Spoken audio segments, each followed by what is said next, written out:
Κάποια στιγμή, στα γενέθλια του πατέρα μου, η μητέρα μου τον είχε ρωτήσει τι ποθούσε περισσότερο να του χαρίσει. Εκείνος της απάντησε: το πορτρέτο σου, για να το έχω εκκρεμασμένο στο καθιστικό και να βλέπουν όλοι όσοι περνούν από αυτό τι τυχερός είμαι που σε έχω στη ζωή μου.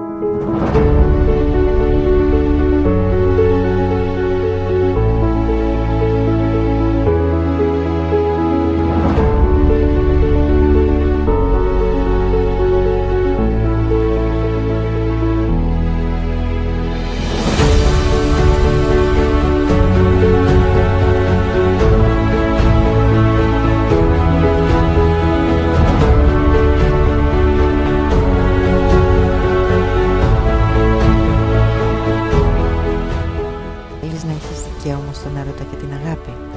Τότε προσπάθησέ το και μην παραδίνεσαι άμαχητη.